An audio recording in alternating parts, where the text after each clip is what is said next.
各位早晨，歡迎收睇今朝早嘅天氣報告，我係梁麗麗。咁今日咧受到偏南氣流所影響啊，所以沿岸地區嘅天氣咧都會幾熱下㗎。先睇睇出邊嘅氣温，喺今朝早7點，各區嘅氣温咧普遍都係喺25、26度左右。而喺大範圍嘅衛星雲圖咧就可以見得到啊，比較厚實嘅雲帶咧主要集中喺我哋嘅北邊啦。今日咧我哋都會見到一啲陽光㗎。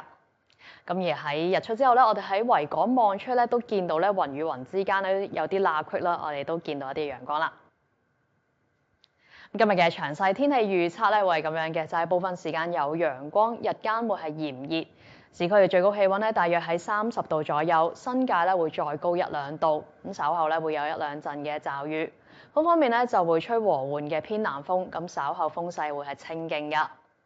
而至於嚟緊個嘅天氣咧，我哋就預計咧，而家亦喺華南北部嘅一道低壓槽會喺今日咧係發展成一道冷鋒㗎，咁並且咧會喺聽日咧係橫過咧沿岸地區㗎，咁受到咧隨後嘅東北季候風所影響啦，咁所以今個禮拜嘅後期咧，廣東地區嘅氣温會係下降㗎，咁同時咧受到高空擾動所影響啦，所以呢一區嘅天氣咧會變得唔穩定啦，會有雷雨添㗎，咁大家就要留意返呢個天氣變化啦。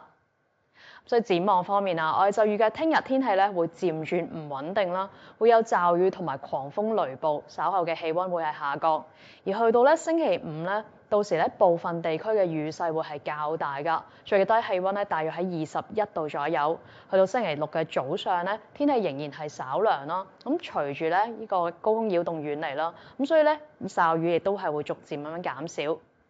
今日嘅天氣就講到呢一度啦，多謝大家收睇，祝大家有個愉快嘅一日，再見。